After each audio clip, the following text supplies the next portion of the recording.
नमस्कार,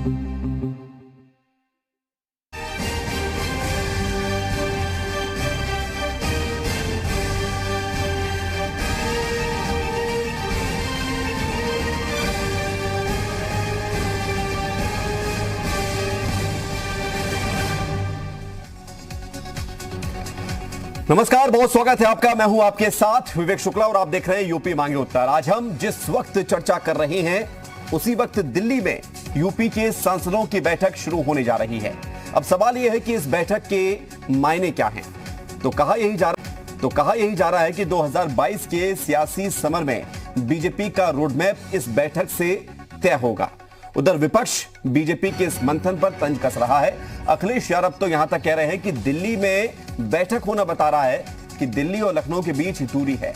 तो सवाल बड़ा सीधा सा है कि क्या लखनऊ फतेह का फॉर्मूला दिल्ली से निकलेगा, और सवाल यह भी है कि क्या अभी भी लखनऊ और दिल्ली के बीच कुछ दूरी बरकरार है, क्योंकि अखिलेश यादव ये कह रहे हैं। तो इसके वजह क्या है, पहले आप रिपोर्ट देखिए, उसके बाद फिर चर्चा की शुरुआत करेंगे।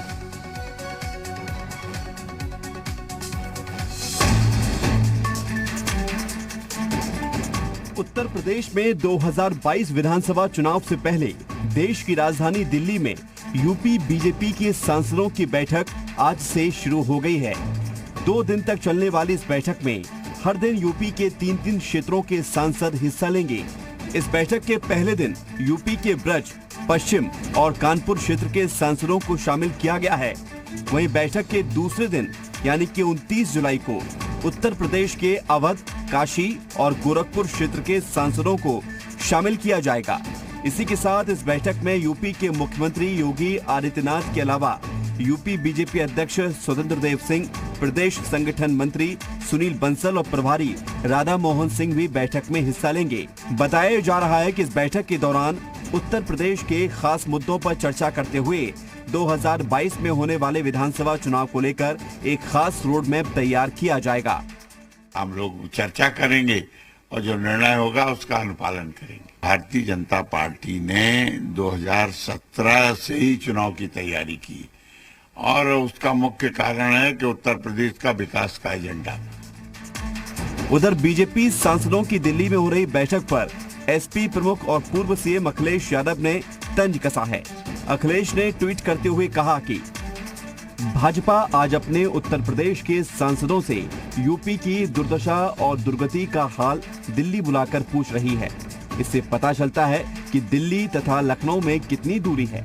भाजपा चाहे कितनी भी बैठकें कर ले, पर अब जनता इन्हें उठाकर और हटाकर ही दम लेगी। आंकलन बाद में और झूठी तारीफ पहले, वह हरे भाजपा। उधर बीजेपी के इस मंथन पर विपक्ष भी निशाना साध रहा है।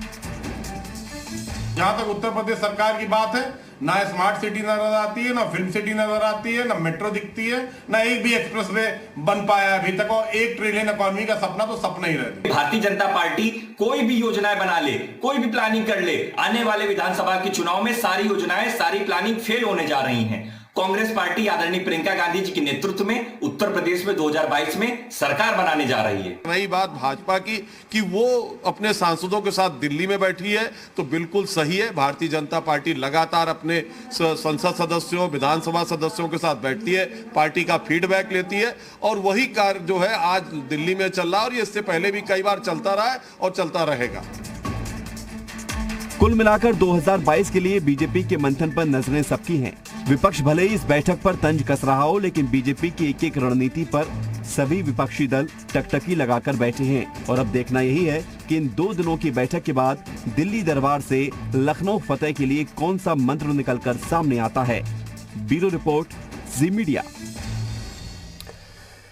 जी हाँ, तो सवाल यही है कि लखनऊ फतेह के लिए वो कौन सा फॉर्मूला आज दिल्ली से निकलकर सामने आएगा या कल की बैठक के बाद सामने आएगा, इस पर सबकी नजरें हैं। चर्चा की शुरुआत करेंगे। खास मेहमान हमारे साथ जुड़ रहे हैं। भारतीय जनता पार्टी से मनीष शुक्ला प्रवक्ता जुड़ रहे हैं हमारे साथ। समाजवादी पार्टी से अजीज खान प्रवक्ता हमारे साथ जुड़ रहे हैं। कांग्रेस के प्रवक्ता उमाशंकर पांडे जी हमारे साथ जुड़ रहे हैं और राजनीतिक विश्लेषक के विक्रम राव जी हमारे साथ जुड़ रहे हैं। बहुत स्वागत आपका यूपी मांगे उत्तर में आप सभी का।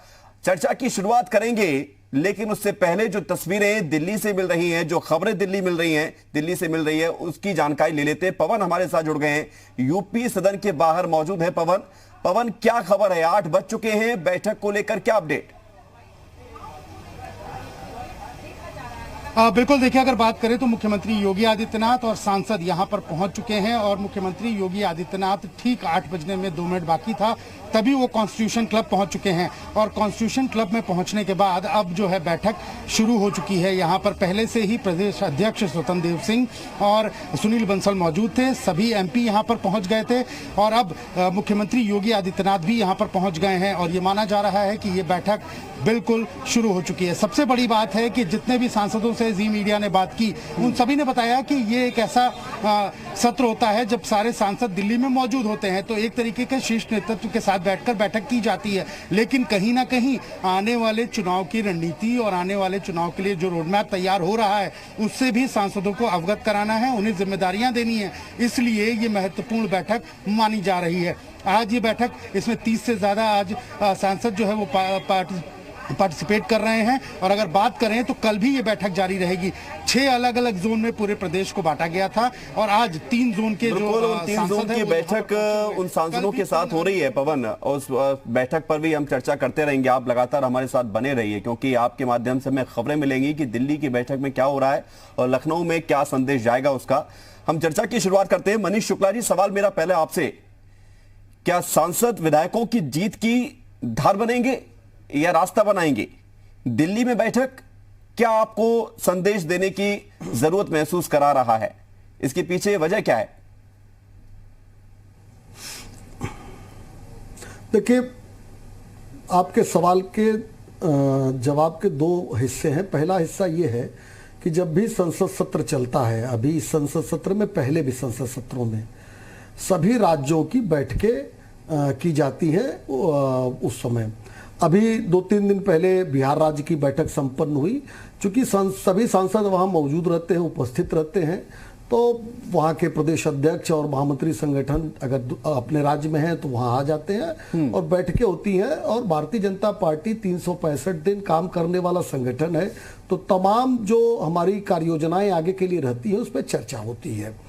और अभी 2 तरह की परिस्थिति उत्तर प्रदेश में है। एक तो उत्तर प्रदेश में सेवा ही संगठन है, उस कार्यक्रम को भारतीय जनता पार्टी चलाने जा रही है। बूथ स्तर पे 2 कार्यकर्ता और मंडल स्तर पर, मंडल स्तर मतलब जो बीजेपी के 100 बूथ के जो मंडल बनते हैं उस पे 5 कार्यकर्ताओं की तैनाती कोविड को लेकर करने जा रही है पार्टी। दूसरी, निश्चित रूप से अगर चुनाव सामने है तो पॉलिटिकल पार्टी होने के नाते से चुनाव की चर्चा निश्चित होगी और होनी भी चाहिए। कोई भी पॉलिटिकल पार्टी बिल्कुल होनी चाहिए। लेकिन मनीष शुक्ला जी, आपने बिहार का उदाहरण दिया, लेकिन बिहार के मुख्यमंत्री तो शायद दिल्ली नहीं पहुंचे थे। अगर यूपी के मुख्यमंत्री दिल्ली पहुंच रहे हैं तो इसलिए ये रूटीन बैठकों से अलग हो जाती है। लेकिन अखिलेश यादव ये कह रहे हैं कि लखनऊ और दिल्ली में प्लीज मैं आ रहा हूं, उस पर दूरी है, मैं उस पर आ रहा हूं। अखिलेश यादव पे जरूर मैं टिप्पणी करूंगा, जरूर टिप्पणी मैं करूंगा। बिहार में मुख्यमंत्री श्री नीतीश जी हैं, ये हमारे पार्टी के सांसदों की बैठक है, यानी भारतीय जनता पार्टी के सांसदों की बैठक है, तो जहां हमारे मुख्यमंत्री भारतीय जनता पार्टी के जरूर आते हैं। दूसरी बात, अखिलेश यादव जी जिस पार्टी से ताल्लुक रखते हैं उस पार्टी का राष्ट्रीय स्वरूप नहीं है। घरों से चलने वाली पार्टियां हैं। पिता ने पुत्र को बताया, पुत्र ने भतीजे को बताया, भतीजे ने भाई को बताया, भाई ने ताऊ को बताया और पार्टी का कोरम कंप्लीट हो गया। जो भी राष्ट्रीय स्वरूप वाली पार्टियां लोकतांत्रिक व्यवस्था से चलती हैं, वहां बैठकें होती है, लोकतांत्रिक ढंग से चर्चा होती है। तो मैं अखिलेश जी को इस बात को अन्यथा नहीं लेता। एक्चुअली इनको इस लोकतांत्रिक प्रक्रिया का और राष्ट्रीय स्वरूप का अध्ययन और ज्ञान नहीं है। ठीक है, इसका जवाब अजीज खान जी देंगे। मनीष शुक्ला जी, लौटूंगा आपके पास। अजीज खान जी, उसके बाद उमाशंकर पांडे जी, फिर के विक्रम राव जी। अजीज खान जी, क्या वाकई में आप लोकतंत्र को उतने अच्छे से नहीं समझते हैं? पार्टी के अंदर जो होना चाहिए, आप परिवार को ही उतना अच्छे से समझते हैं, इसलिए आप बीजेपी के इस मंथन को, इस बैठक को लखनऊ और दिल्ली की दूरी बताकर नया शगुफा छोड़ना चाहते हैं? देखिए अनुराग जी, अभी मनीष जी ने कहा साहब परिवार की पार्टी। मेरा नाम विवेक है अजीज खान जी, विवेक शुक्ला मेरा नाम है। नहीं, मैं कह रहा था विवेक जी, आपका विवेक नाम है। मनीष जी की बात में कह रहा था। उन्होंने कहा परिवार की पार्टी। साहब, इससे बेहतर कौन जानता होगा कि दुष्यंत सिंह, जयंत सिन्हा, अनुराग ठाकुर, राजवीर सिंह, एक लंबी फेहरिस्त है, पंकज सिंह और तमाम, आशुतोष टंडन साहब, ऐसे लोग कटाक्ष कर रहे हैं। ये वाकई में दुखद है बहुत कि प्रदेश की जनता और देश की जनता भी समझ रही है, क्योंकि बार बार परिवार परिवार कर रहे हैं। यहां जिस तरीके से बीजेपी में परिवारवाद है, शायद किसी पार्टी में इतना परिवारवाद होगा। एक बात, पहली बात। दूसरी बात, इन्होंने कहा साहब ज्ञान नहीं है अखिलेश यादव जी को, और ये अहंकार बोल रहा है। ये नहीं बोल रहे हैं, अहंकार बोल रहा है। और मुझे लग रहा है कि अहंकार इंसान का जो है वो वक्त के साथ ढल जाता है। चूंकि इन्होंने काम किया नहीं, आज हालात उत्तर प्रदेश के बहुत बिगड़ चुके हैं। जिस तरीके से हुई, गंगा में लाशें बही हैं, ऑक्सीजन की क्या रही, और उसके बावजूद भी ये झूठी सरकार जिस तरीके से इसने संसद में बयान दिया कि ऑक्सीजन से मौतें नहीं हुई, ये वाकई। तो ये तो सरकारों का था ना संसद में बयान देना, सरकारों की दलील दी गई कि किसी भी राज्य सरकार ने नहीं बताया, वो मसला अलग है। लेकिन अजीज खान जी, आप भी तो अपने सांसदों को बुलाकर बैठक कर सकते हैं। 5 सांसद तो आपके भी हैं लोकसभा में। मुझे मौका दे। देखिए विवेक जी, आप या तो आप ही डिबेट कर लें। नहीं, आपको मौका दे रहे हैं ना, बीच में इंटरप्ट करेंगे ना सर। आप इतना लंबा लंबा बोलेंगे, दूसरे लोगों को बोरियत महसूस होगी। लंबा क्या बोलेंगे आप? हमारा देखिए, हमसे आपने जवाब तो पूरी बात सुनेंगे ना। आपकी बात पूरी आ गई ना, आपकी बात पूरी आ गई ना, बात पूरी आ गई ना। भाषण नहीं सुनूंगा ना सर, अजीज खान जी, भाषण नहीं सुनूंगा, बात आगे करिए। भाषण ही नहीं है ये, बेरोजगारी की बात आई, क्या महंगाई? ठीक है ना, तो बात हो गई ना। इसी से दूसरा सवाल मैंने पूछा ना, चुनाव की बात हो रही है ना, चुनाव की बात हो रही है, तो आपकी रणनीति नहीं बताएंगे? चुनाव में ही ये सब बातें हैं विवेक जी, ये चुनाव तो ठीक है, तो चुनाव की रणनीति बताएंगे। आप नहीं करेंगे अपने सांसदों के साथ बैठक? यही तो सवाल पूछा मैंने, आपको छोड़ के किसी और के पास तो गया नहीं हूं, आप ही से सवाल कर रहा हूं, बोलिए। अभी बैठक आपने पूछा, बैठक की बात को बैठक क्यों तो बात करने दे मुझे। ठीक है, बोलिए। सब बैठकों का दौर क्यों? आज घबराए क्यों हुए? आज बीजेपी के लोग क्यों घबराए हुए? लखनऊ से लेके उत्तर प्रदेश से लेके बनारस से लेके तमाम जगहों पर प्रधानमंत्री का दौरा है, गृह मंत्री का दौरा है, रक्षा मंत्री का दौरा है। क्यों ये डर, हड़बड़ाहट क्यों? वजह साफ है, 4.5 साल में आपने कोई काम किया नहीं, प्रदेश की जनता को धोखा दिया, ठगा है, इसलिए प्रदेश की जनता आपको नकार रही है। जमीनी हकीकत आपका पूरी तरह से खत्म हो चुका है, ये वजह है। वो आप जानेंगे नहीं, प्रदेश की जनता जानेगी नहीं, तो कैसे जवाब होगा जरा आप मुझे बताइए। आप तो जवाब दे रहे हो ना, मैंने तो आपको इंटरप्ट किया ही नहीं, मैंने तो उसमें एक सवाल जोड़ा, उसमें मैंने सवाल जोड़ा, किसी और के पास तो गई नहीं हूं मैं। आप बेफजूल में उसमें पर्सनल हो रहे हैं। लेकिन अजीज खान जी, सवाल यही है, अगर आपको लगता है कि गृह मंत्री आ रहे हैं, आपको लगता है कि पीएम मोदी आ रहे हैं, तो इनकी जमीन खिसकी हुई है, तो आप अपनी जमीन मजबूत करने के लिए क्या कर रहे हैं?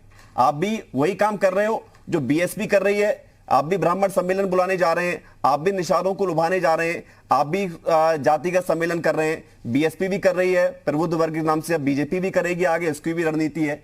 आप अलग क्या कर रहे हो फिर? यही तो मैं आपको कह रहा हूं, हम इवेंट नहीं मैनेज करते हैं, हम इवेंट नहीं मैनेज करते हैं, हम सम्मेलन करके बीजेपी को बेनकाब। विवेक जी, ठीक है, मनीष जी आऊंगा मैं आपके पास। बीजेपी को बेनकाब, ठीक है। उमाशंकर पांडे जी हमारे साथ जुड़ गए हैं। अजीज खान जी अब शांत हो जाइए, अब लौटेंगे आपके पास, बाकी सभी मेहमानों की भी चर्चा हो जाने दीजिए। उमाशंकर पांडे जी, दिल्ली में यूपी सांसदों की बैठक, बीजेपी कह रही है कि सदन चल रहा है और हर राज्य की बैठक होती है तो यूपी की होने जा रही है, चुनाव की भी बात हो जाएगी, क्या बुराई है इसमें? नहीं, कोई बुराई नहीं विवेक जी। मैं तो कह रहा हूं कि ट्रंप के यहां जाके बैठक कराएं, बेल्जियम चले जाएं या पाकिस्तान चले जाएं, बैठक करें, इससे क्या फर्क पड़ता है ये कहां बैठक कर रहे हैं? क्योंकि उत्तर प्रदेश का कोई शीर्ष नेतृत्व तो इनकी टीम में है ही नहीं है। योगी जी उत्तराखंड के रहने वाले हैं, सुनील बंसल जी राजस्थान के रहने वाले हैं और नरेंद्र मोदी जी गुजरात के रहने वाले हैं। तो इनसे ये उम्मीद कहां की जा सकती है कि एक बार उत्तर प्रदेश में भी आकर प्रदेश की जनता का दुख दर्द समझ लीजिए, तो ये वहां बैठक करेंगे। लेकिन बात क्या है विवेक जी, 4.5 साल के लगभग उत्तर प्रदेश की सरकार को हो गए और 7 साल मोदी जी की सरकार को हो गए। सांसदों के पास इन्होंने एक काम दिया था, गोद में एक बच्चा डाल दिया था 2014 में। वो बच्चा जिंदा है, मर गया, चल रहा है, कहां पे है, उसकी चर्चा ये दोबारा नहीं करते हैं। कोरोना का महासंकट आया, उस समय इनके उत्तर प्रदेश के ज्यादातर सांसद गायब रहे। स्वयं प्रधानमंत्री जी 8 महीने बाद लौट के आए, कोरोना काल में जब बनारस के सारे घाट गंगा मैया लाशों से पट गई, उनके गंगा पुत्र मोदी जी गायब रहे। राजनाथ जी लखनऊ के सांसद रहे, लखनऊ में बेड से लेके ऑक्सीजन, दवाइयां, हॉस्पिटल के लिए लोग तड़प तड़प के मर गए। कुछ लोग चौखट पे मर गए हॉस्पिटल के, उनको एडमिशन नहीं मिला। कुछ लोग कार में बैठे बैठे मर गए। कुछ लोगों को घर में ही रोक दिया गया और उनको नगर निगम कभी कभी डॉक्सी फेंक फेंक के जाती रही और वो अपने ही घरों में ऑक्सीजन की एक एक बूंद को तड़प के मर गए। राजनाथ सिंह जी गायब रहे। स्मृति ईरानी जी अमेठी की सांसद हैं। ठीक है, उमाशंकर जी कंप्लीट करिए, फिर एक सवाल और आपसे लूंगा, फिर के विक्रम राव जी इंतजार कर रहे हैं। वो गायब हैं। और इनके जो दूसरे सांसद हैं, इनके कुछ सांसद थे जैसे साक्षी महाराज जी। साक्षी महाराज जी कह रहे थे वो वैसी मेरा भाई है, वो आ गया है, चुनाव हम जीत जाएंगे। कौशल किशोर पत्र लिख रहे थे कि कुछ मिल नहीं रहा है। ठीक है, यानी कि इनके सांसद इस तरह काम कर रहे थे। तो उमाशंकर पांडे जी, कांग्रेस की तो इकलौती सांसद खुद आपकी कार्यकारी अध्यक्ष कांग्रेस की और यूपीए चेयरपर्सन सोनिया गांधी जी हैं। उन्होंने भी एक उड़वा गांव गोद लिया था। अब आपने चूंकि गोद की जिक्र कर लिया है तो उसकी भी चर्चा हो जानी चाहिए। अगर बीजेपी सांसदों ने काम नहीं किया तो सांसद तो कांग्रेस के भी थे, उन्होंने भी गोद में लिए थे, वहां पर भी काम नहीं किया। 10 सेकंड में जवाब दीजिए। बिल्कुल गलत बयानबाजी कर रहे हैं आप, गलत बोल रहे हैं आप, झूठ बोल रहे हैं। अच्छा, हम झूठ बोल रहे हैं, हम झूठ बोल रहे हैं। एंकर हो के झूठ मत, हम झूठ बोल रहे हैं। राहुल गांधी जी या कांग्रेस पार्टी के किसी, yes you are telling lie. अच्छा, मैं आपको करेक्ट करता हूं, बताइए। राहुल गांधी जी ने बिल्कुल स्पष्ट कहा था, हाँ मैं करेक्ट कर दे रहा हूं। राहुल गांधी जी और कांग्रेस पार्टी का एक स्टैंड था। गांव उन्होंने आइडेंटिफाई किए थे, और लेकिन उन्होंने कहा था कि अगर गांव गोद लेने के लिए भारत सरकार अलग से फंड लेगी तो हम गोद लेंगे, अन्यथा हमारे लिए पूरी पार्लियामेंट एक जैसी है। यहां मुझे आपको करेक्ट करना था। उड़वा गांव गोद नहीं लिया था, मना कर दीजिए। अलग से कोई फंड अलॉट नहीं किया था, इसलिए गोद नहीं लिया था। ठीक है, तो फिर ये क्यों कहा जाता है कि 3-3 साल तक सोनिया गांधी अपने गोद लिए हुए गांव में नहीं गई है? इसका जवाब मैं लूंगा आपसे पांडे जी, के विक्रम राव जी। लेकिन सवाल मेरा आपसे, गोद लेने वाली जयापुर प्रधान सांसदों की मीटिंग उत्तर प्रदेश की सियासत में क्या असर डालेगी? 2022 को लेकर जो रणनीति बनाई जा रही है पार्टी स्तर पर, सांसद कितनी बड़ी भूमिका निभा सकते हैं पार्टी के लिहाज से?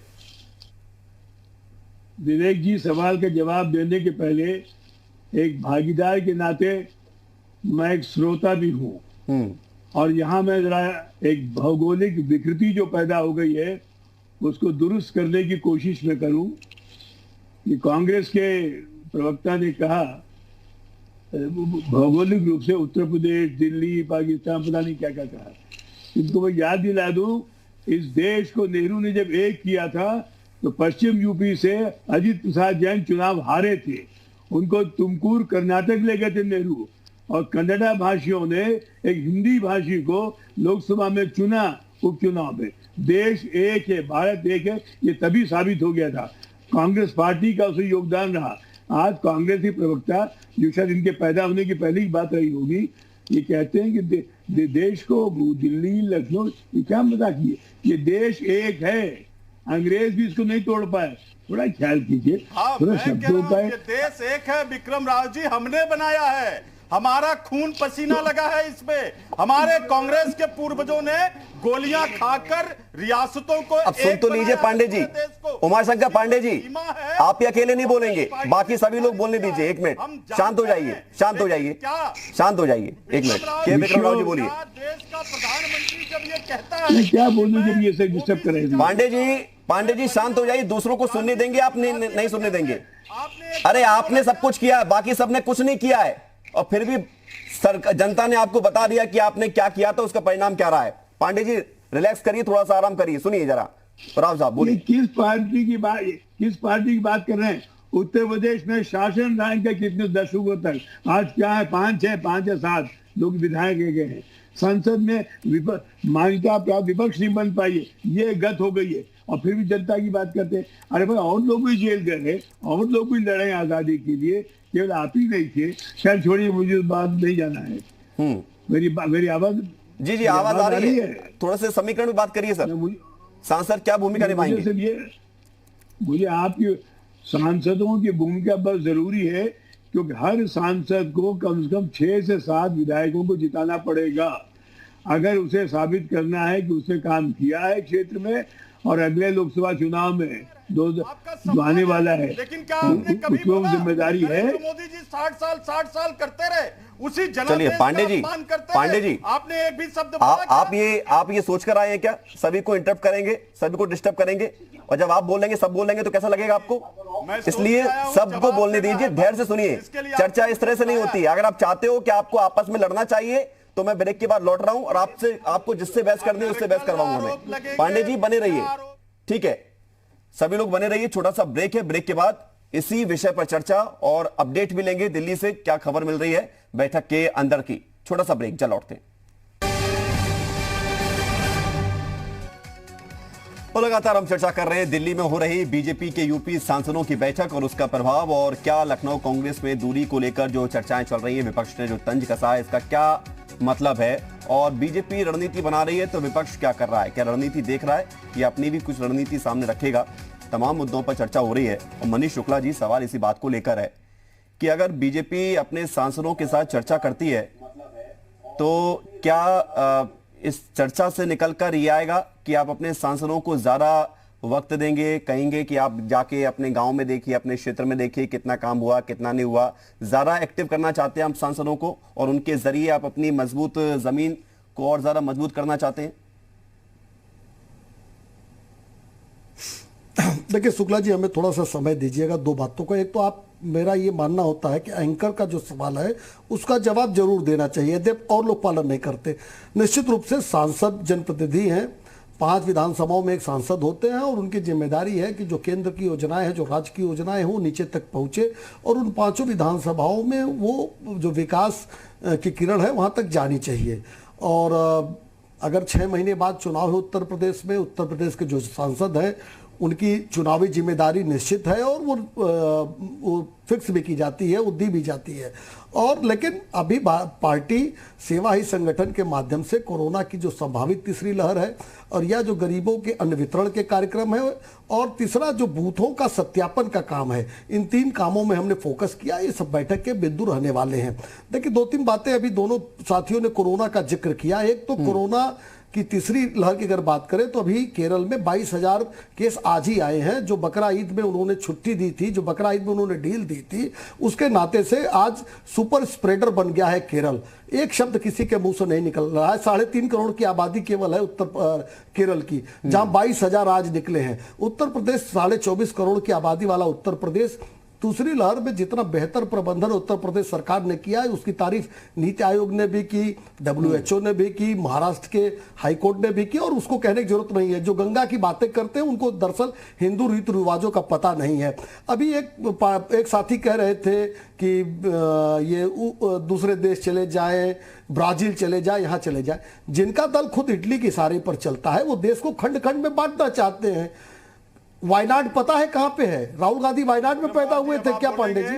या सोनिया जी वेल्लारी पैदा हुई थी? इटली से आके रायबरेली और अमेठी में चुनाव लड़ सकती है सोनिया गांधी। सोनिया गांधी इटली से आकर चुनाव लड़ सकती है, लेकिन ये लोग देश को खंड खंड में बांटना चाहते हैं। कांग्रेस का लगातार जो पाकिस्तान परस्ती, जो चीन परस्ती है वो सामने आ जाती है। अपनी ये केरल को बांटना चाहते हैं। पांडे जी आपको मौका दूंगा मैं, आप इतना परेशान मत होइए, आपको उतना ही मौका मिलेगा अपनी बात रखने के लिए। अब ये लोग आए, हाँ उतना ही मौका मिलेगा। ये देश सबका है, ऐसा मत कहिए कि आप ही ने बनाया सब कुछ, बाकी सब किराए से बाहर से नहीं आए हैं, देश सबका है। लेकिन शुक्ला जी, हाँ ठीक है शुक्ला जी, ये जब कह रहे हैं, एक मिनट पांडे जी, एक मिनट रुकिए आप पांडे जी, सुनिए जरा। इनसे नाराज, कांग्रेस के प्रवक्ता से नाराज मत हुआ कीजिए। नाराज नहीं है, नाराज ये समस्या है सबके बीच बोलना, और ज्यादा बोलने पे कुछ समस्या और आ सकती है इनको, इसलिए नाराज मत होइए, मुझे अपनी बात कहने दीजिए, ठीक है। दूसरी बात, अभी कोरोना की बात हमारे समाजवादी पार्टी के भी साथी ने कही, हमारे समाजवादी पार्टी के साथी ने भी कही। लेकिन कोरोना के समय में जब वैक्सीनेशन ड्राइव चल रहा था तो अखिलेश यादव ने क्या कहा कि वैक्सीन मत लगवाइए, 22 के बाद लगवाइएगा। इनके MLC ने कहा कि कि जो वैक्सीन लगवाएगा नपुंसक हो जाएगा। इनके एक सांसद कहते रहे कि अल्लाह हिफाजत करेगा।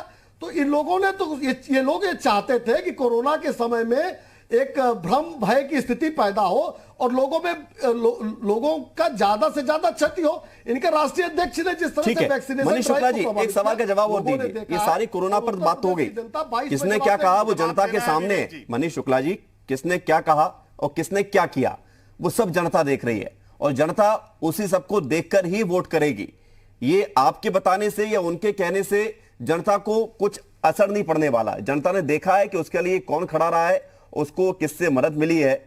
मनीष शुक्ला जी एक सवाल यही है कि 2 दिन की ये बैठक, हम चूंकि मुद्दे पर आते हैं और ड्रेल हो जाते हैं बीच बीच में, इसलिए दोबारा से मुद्दे पर आने की कोशिश कर रहे हैं। 2 दिन की बैठक यूपी के सांसदों के साथ 2022 में सांसद जो भूमिका निभाएंगे आपने उस पर तो चर्चा की, लेकिन क्या इस पर भी चर्चा हो रही है जो रोड में बनकर आ रहा है कि उनके संसदीय क्षेत्र में कौन सा नेता काबिल है, टिकट को लेकर भी, चेहरे को लेकर भी क्या मंथन हो सकता है, क्या ऐसा माना जाए?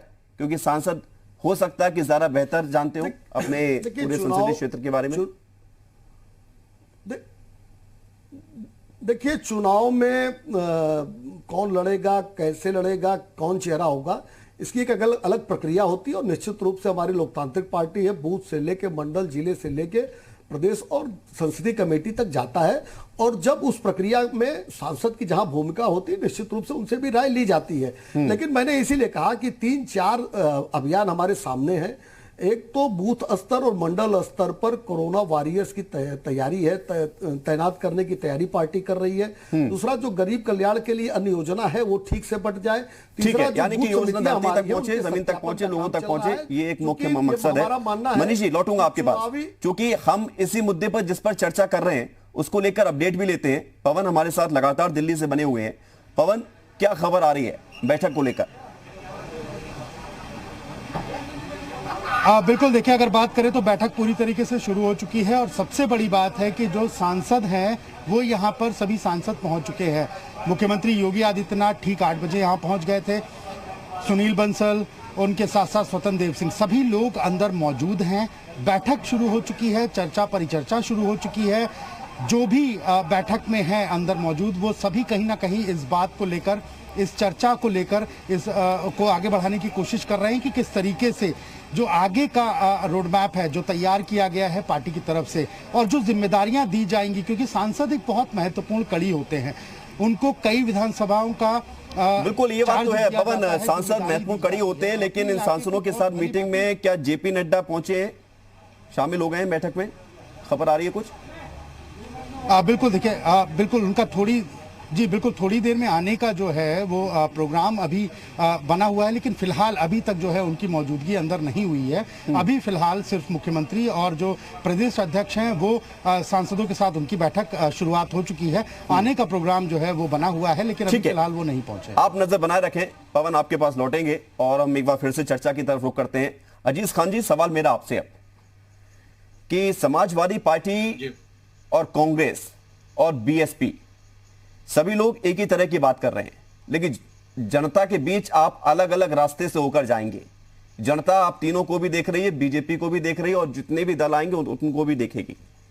तो आप अपनी रणनीति किस तरह से आगे बढ़ा रहे हैं? क्योंकि 2022 सभी के लिए उतना ही समय है जितना बीजेपी के लिए, जितना समाजवादी पार्टी के लिए। तो आपकी रणनीति सम्मेलन तक सिमट कर रह गई है या आगे आप और बढ़ रहे हैं? देखिए विवेक जी, 2-3 मसले हैं, 2-3 मसलों पे मुझे बात करना है। एक तो आपने सवाल किया कि आपकी रणनीति क्या है। हमारी रणनीति यही है कि आज बीजेपी ने जो काले कारनामे 4.5 साल में किए उसका खुलासा करना, लोगों के बीच में जाना और बताना कि आखिर कोरोना काल से कैसे लोग मरे, किन किन परिस्थितियों में मरे, क्या क्या स्थितियां पैदा हुई, बेरोजगारी की क्या स्थिति है, महंगाई की क्या स्थिति है, पेट्रोल आज 100 के पार हो गया है, आज सरसों के तेल की स्थिति क्या है, किसान किस तरीके से सड़क पर रह करके आंदोलन कर रहा है, 500 किसानों की मृत्यु हो गई। लेकिन ये अहंकारी बीजेपी उस किसान के बारे में नहीं सोच रही है। हम उनके मुद्दे को उजागर करेंगे।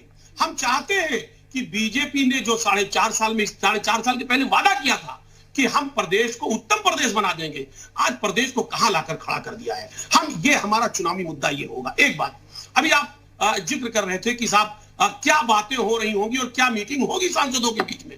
मैं बताना चाहूंगा कि सांसदों से जो आज मीटिंग का दौर है और जो मीटिंग होगा, जहां तक मेरा अपना अंदाजा है कि सिर्फ यही कहा जाएगा कि जाकर के पब्लिक को फिर गुमराह करो, जैसे 2017 में गुमराह किया था, फिर गुमराह करो और गुमराह करके वोट ले लो और वोट लेकर के फिर सरकार बनाओ। देखिए एक बात बता दूं, प्रदेश की जनता होशियार हो गई है, समझदार हो गई है। अब वो अच्छा ये तो बताइए, ठीक है, ये बात आप सही कह रहे हैं कि प्रदेश की जनता तो होशियार है।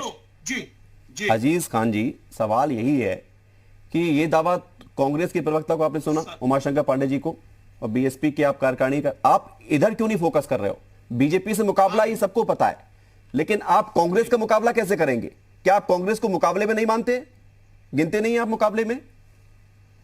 देखिए विवेक जी, मैं पहले एक सवाल का आंसर दे दूं फिर मुद्दे पे आता हूं। अभी मनीष जी ने बड़ा इंपॉर्टेंट मामला कहा था, कहा साहब बकरा ईद में कोविड फैल गया। ये इनको शायद जानकारी नहीं है कि जब कोविड चरम पे था तब वेस्ट बंगाल का चुनाव था, केरल पंचायत के चुनाव थे, केरल हो रहा है, वही प्रधानमंत्री केरल 23,000 केस। अरे सर मुझे मुद्दा दे, मौका दे साहब, वही प्रधानमंत्री जी हैं, केरल 23,000 केस पहुंच पाए। अच्छा अजीज खान जी, अगर एक मिनट अजीज खान जी, वेस्ट बंगाल में अगर वेस्ट बंगाल में चुनाव से कोरोना फैलता है, आप ये मानते हैं ना?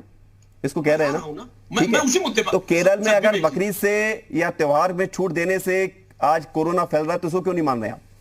सर देखिए, हम कोरोना कोई भी फैलाए मैं उसका विरोधी हूं, हम उसको समर्थन नहीं दे रहे हैं, लेकिन मेरा कहने का मकसद यहां पर इनका एंगल देखिए, आप इनके काम कहने बात करने का एंगल देखिए। साहब जब प्रधानमंत्री दौरा करते हैं 17 बार, अप्रैल में चरम पे था कोरोना, उस वक्त कोरोना नहीं फैल रहा था, उत्तर प्रदेश में चुनाव था, माननीय योगी जी ने प्रदेश की जनता को राम भरे आप क्या कर रहे हैं? आप भी तो एंगल ही ढूंढ रहे हैं, अभी तो उस एंगल को पकड़कर इस एंगल पे बात ही नहीं करना चाह रहे। 10 सेकंड नहीं बोला आपने उस एंगल पे। मेरी सर मैं कह रहा हूं धार्मिक एंगल देने का कोई प्रयास न किया जाए। धार्मिक एंगल मत दीजिए, ये तो कहिए कि गलत हो रहा है। कोरोना बीमारी है, किसी को भी हो सकता है, उससे बचाव ही रास्ता है। और जो वैक्सीनेशन नहीं, ये मान ही नहीं सकते, ये मान नहीं सकते। 3.5 करोड़ के केरल में बकरा ईद के नाते से कोरोना फैल रहा है, और अगर वहां कोरोना फैल रहा है तो पूरे देश को खतरा हो सकता है। इसको मानने में क्या अजीज खान जी, एक मिनट, 4% वैक्सीनेशन हुआ है, 4.5% उत्तर प्रदेश में डबल डोज लगा है। उत्तर प्रदेश की जनसंख्या और उत्तर प्रदेश की जनसंख्या केरल की जनसंख्या में अंतर है। अजीज खान जी इसको समझिए। एक मिनट मनीष जी लौट रहा हूं मैं आपके पास, वापस मुद्दे पर आइए। देखिए केरल पे डिबेट नहीं है, लेकिन केरल का मुद्दा इसलिए उछला है अजीज खान जी क्योंकि अगर आपको सभी गलत नजर आ रहे हैं तो गलत को भी गलत ही कहिए ना। एक गलत आपके लिए गलत है, दूसरा गलत आपके लिए वो कम गलत या ज्यादा गलत नहीं हो सकता, गलत होना चाहिए। अजीज खान जी अगर देखिए विवेक जी, मैं बिल्कुल समर्थन नहीं कर रहा हूं, मैं सिर्फ वही निवेदन कर रहा हूं, उत्तर प्रदेश हो, मध्य प्रदेश हो, कोई भी प्रदेश या केरल हो, अगर गलत है या केरल हो, बोलिए ना केरल हो, लेकिन केरल बोलिए ना। केरल भी गलत है तो गलत है, क्योंकि ऐसा नहीं है कि केरल इस देश से अलग है, केरल भी गलत है, लेकिन वेस्ट बंगाल भी गलत है। और उत्तर प्रदेश में जो चुनाव हुआ माननीय योगी जी ने करवाया, यहाँ छोड़ करके वो वेस्ट बंगाल चले गए, वो भी गलत है। ये बात भी तो कहना पड़ेगा, क्यों गलत है? ठीक है, और उसी चुनाव में आप ये दम बढ़ते हैं कि सबसे ज्यादा आप जीते, हालांकि आंकड़े भी आपके सदस्यों की जा रहे थे। पंचायत चुनाव की बात कर रहे हैं ना आप? देखिए पंचायत चुनाव में जनादेश दिया, हमको जनता ने जनादेश दिया, ठीक है, लेकिन ठीक है, और उसी जनादेश में हमने देखा है जब परिणाम आया है तो जनादेश में फिर सभी दलों के द्वारा नियमों की अवहेलना हुई है। एक मिनट, जीते ना इनके अध्यक्ष, ठीक है, के विक्रम राव जी आप मुस्कुरा रहे हैं, कुछ कहना चाह रहे हैं, आप बोलिए। दावे किए थे मुझे सिर्फ ये बात, उमाशंकर पांडे जी आपके पास आऊंगा उसके बाद। ये जो समाजवादी पार्टी प्रवक्ता है, मुझे इनसे जानना है, रचना और संघर्ष हमेशा रहा चुनाव का मुद्दा। भारतीय जनता पार्टी को साबित करना पड़ेगा कितना रचनात्मक काम उसने किया है, लेकिन बाकी जो गैर भाजपाई पार्टियां हैं उन्हें तो दिखाना पड़ेगा उनसे क्या संघर्ष किया है। और लोहिया सिखाया करते थे हमेशा कि सड़क खामोश न करो वरना विधानसभा संसद आवारा हो जाएगी। 5 साल गुजर गए, सिवाय अजय कुमार लल्लू के किसी पार्टी का कोई नेता जेल गया, संघर्ष किया? आए लोग दिल्ली से चले गए और अखिलेश यादव जेल का फाटक दिखाई नहीं। लोहिया ने सिखाया था, मुलायम सिंह यादव जेल गए थे, समाजवादी पार्टी मशहूर थी जेल जाने में हमेशा। सब लोग आराम से, मायावती का पैटर्न कि ड्राइंग रूम से बैठ के दलितों के वोट के आधार पर शासन चलाओ। 2007 में किया उन्होंने वही। अब ये दिन नहीं चलेगा। जनता बहुत प्रबुद्ध हो गई है, जिसने संघर्ष किया उसको वोट देगी, और जो कुर्सी पर ही चलाता रहा वो नहीं। और समाजवादी पार्टी तो शून्य हो गई है।